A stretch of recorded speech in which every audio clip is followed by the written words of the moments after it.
Hello everyone, my name is Bryce Cooper, and my topic that I chose for this speech is the Roman Empire's influence on modern society.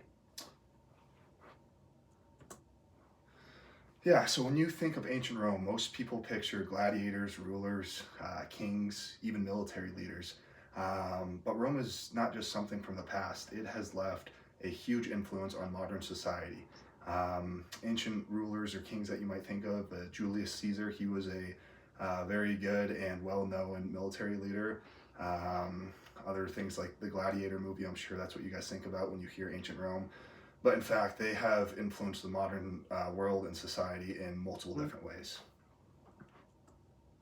Yeah, so today I will tell you how Rome influenced modern society through government and law, through architecture and engineering, and time and daily life. Even to this day, we have countries, or a lot of countries and governments, that are influenced by Rome's influence on, or not their influence, but on their government and law back in the day. The way that they wrote laws and the way that the governments were put together. Also with architecture and engineering. A lot of the architecture and engineering that they did were like very closely related to earth and incorporating things like water, soil, that sort of thing. So very eco-friendly. And then also time and daily life. The Romans were some of the very first people ever to live on a scheduled time or on a calendar. They came up with the 365-day calendar. So we still are on that same system today. So obviously they've left a pretty big influence on us there. Yeah, so where I got my information from, don't need to go too far into depth on this as it was in my outline, but they were all from expert sources on Roman government, Roman daily life, Roman architecture and cultural landscapes. The sources and the authors include historian T.P. Wiseman, who specializes in Roman history and was a professor at the University of Exeter, which is a very good school. Also, I can't say the next two, but their names are just too tough to say. But anyways, they're academic authors connected to a university in Italy and have great credibility behind them and a really, really good resume. So I trust them for sure. And then also finally, James Kerr, he is a professor at the University of Pennsylvania and also a very profound and credible source.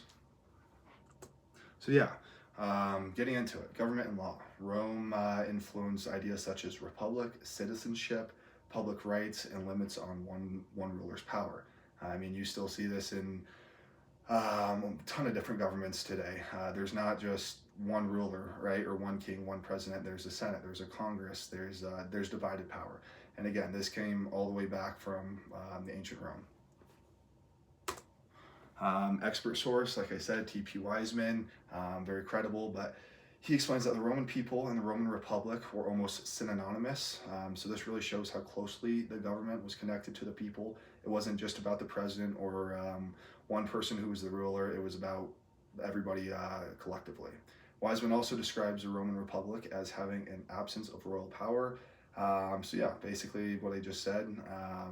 They just didn't want one king having all the power. They wanted that power divided. And then yeah, so influence on modern government.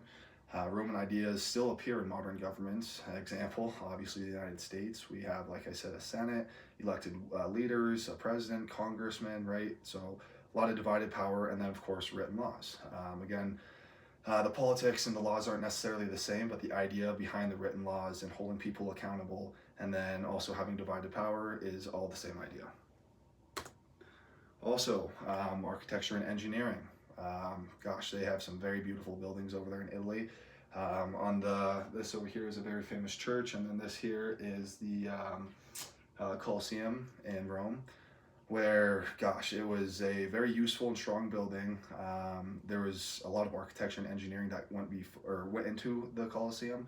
They had pulley things that would raise animals and gladiators out from underneath the ground, which, I mean, is immaculable to think about that happened 1,000 years ago. But yeah, they were also strong, organized, and very beautiful, as you can see. Another expert source, so again, I can't say these two authors' names, but there are academic authors that explain that Romans excelled at integrating natural landscapes with urban development, meaning that Roman architecture and engineering were not just about building something strong, but it was about something that, or it was about building something and designing something that worked with the environment around them. They incorporated, like I said, a lot of water, a lot of fountains, and really tried to connect with Earth.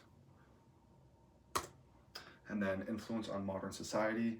Yeah, a great example is green spaces, urban parks, eco-friendly buildings. The Romans started off with this. They wanted to be as eco-friendly as they possibly could. And yeah, you still see this a lot today, even in big cities like Denver, New York, Chicago. They have these eco-friendly buildings and these urban parks. And again, not the exact same technology or architecture, but very similar. It's the same idea. And then time in daily life.